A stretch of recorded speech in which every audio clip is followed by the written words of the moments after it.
Afternoon, welcome to the Cash Family Sports Nutrition Center.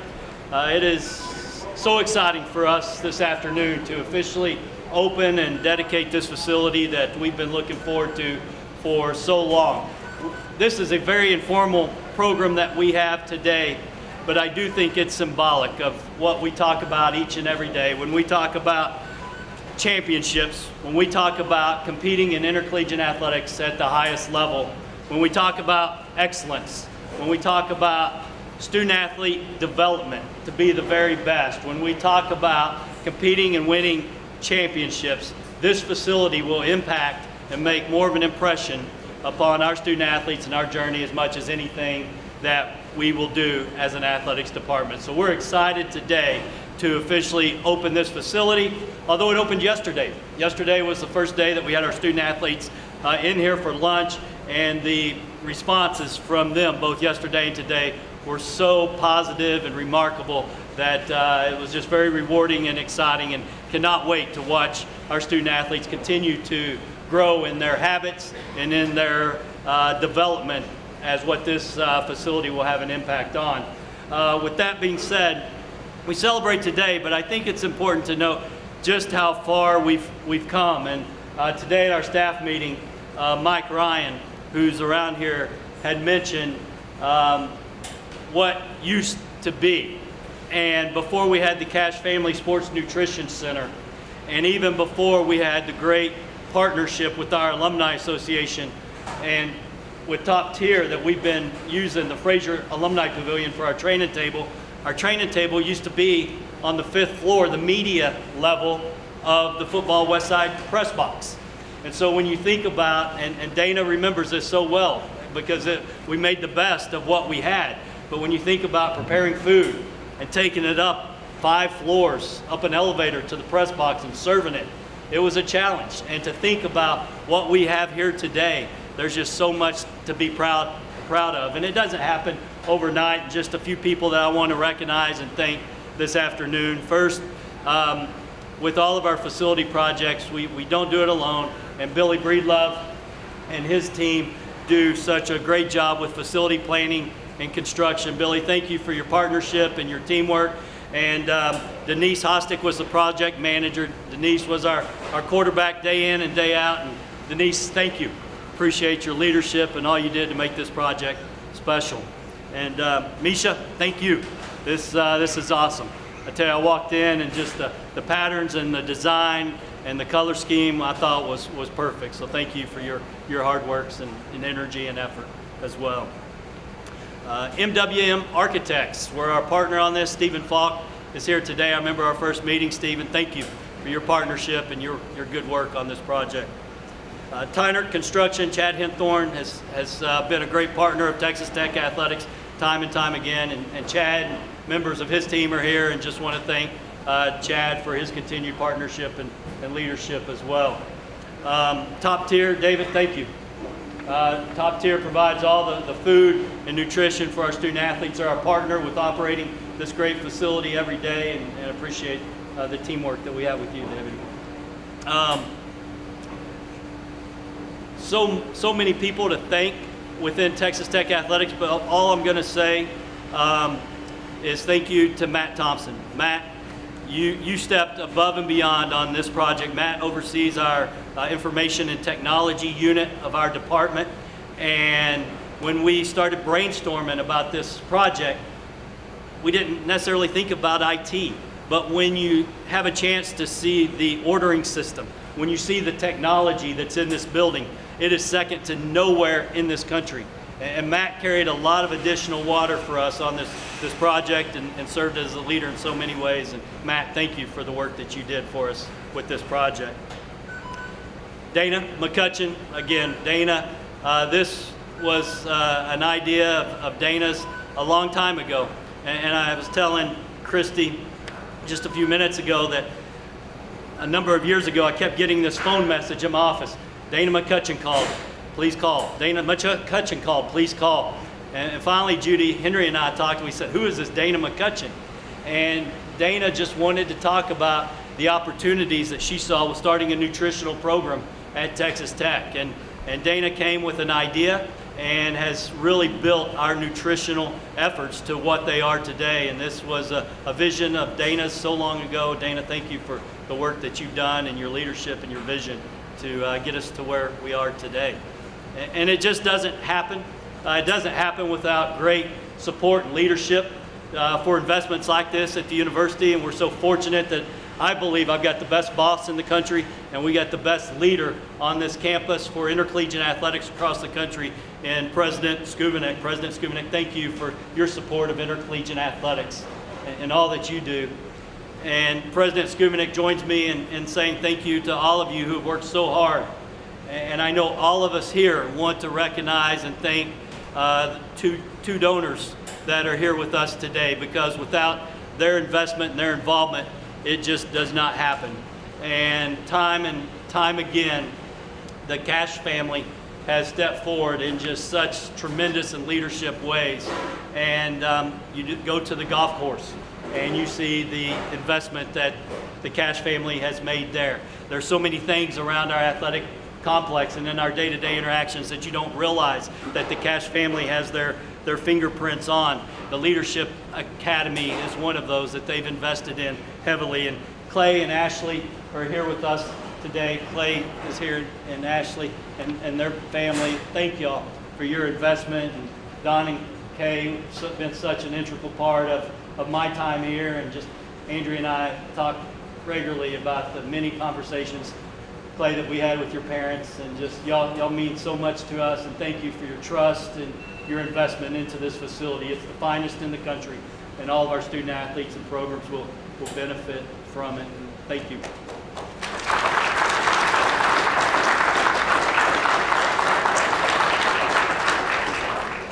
And from Houston, Texas, Dean and Christie Quinn joined us today, flew in for this event, and they have had an interest in our nutritional program for a long time. If you go through our football training facility complex, you'll see their name on our nutritional center in our football facility where our snacks and nutritions are. And they've invested heavily and continue to do so. And as you'll see right here, the Dean and Christie Quinn Educational Kitchen is one of its kind. It was, again, an idea of Dana Mccutcheon that it's a place where we can teach our student athletes lifetime habits, healthy habits of what to shop for when they go to United Supermarkets. And then Dana brings them here and teaches them how to prepare their food. So many of our student athletes come and they've never turned the stove or the oven on. And I know when I was in college, I lived on macaroni and cheese and Roman noodles, and we're trying to teach our student athletes that's not how you fuel your body for peak performance. And so this educational kitchen is groundbreaking and one of its kind in the country. And Dean and Christie, thank you for your investment and continued involvement in Texas Tech athletics.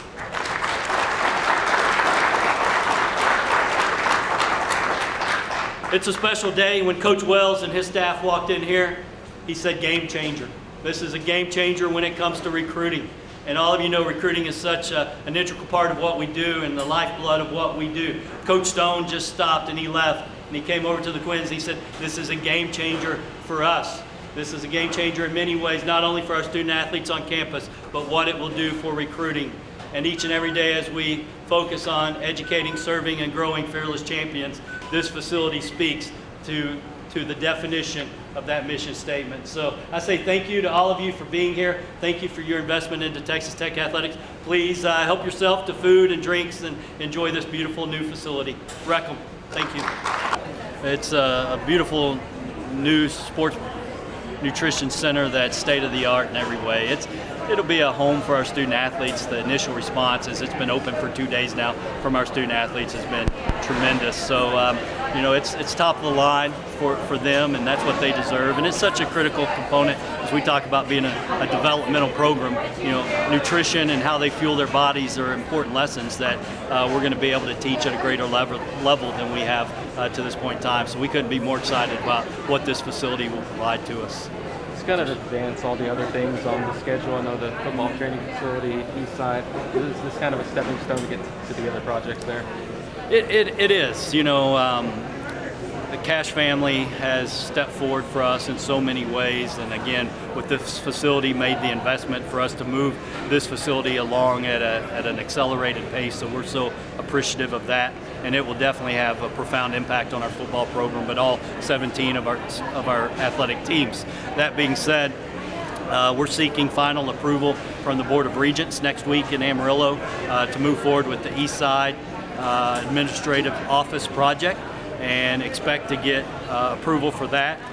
Again, the private support donations are in place for us to move that along with final approval, and that's for football, because that will then vacate the south end zone and allow us to then think about what we want to do with the FTF and the south end zone projects. As y'all have seen, we've got ideas there and are actively engaged in the fundraising process, and have had some very optimistic results with that. So excited for the months to continue to move forward so we can announce more and more of those plans as those designs develop. Is this open 7 days a week or weekdays only? It's open weekdays only, and then for special events. So there could be recruiting events in here. There could be evening dinners for sport teams in here. Incidental meals could be hosted by sports in here. But for our athletes, some sports would use this for their breakfast meal, and then all of our sports will use it for their lunch meal.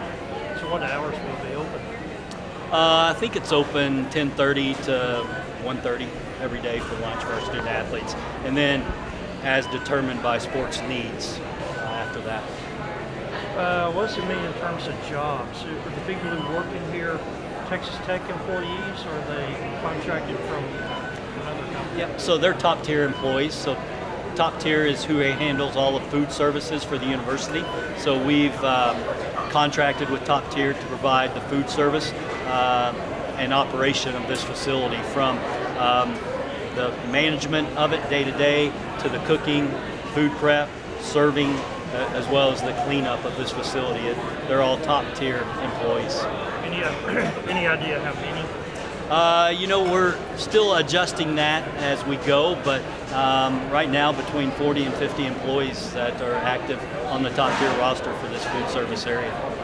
You mentioned a moment ago you lived on mac and cheese and ramen noodles in college, so you didn't have anything like this at Pitt State. Did y'all have a serious question? Did y'all have a dining hall though? You're going way back now, Don. I think the training table dining hall facility concept may have started when I was in college, and after I'd gotten there, so maybe 92, 93, we got to eat in the same dining facility as other students on campus, but we had a line that was just for student athletes. I think you didn't have to wait in line as long.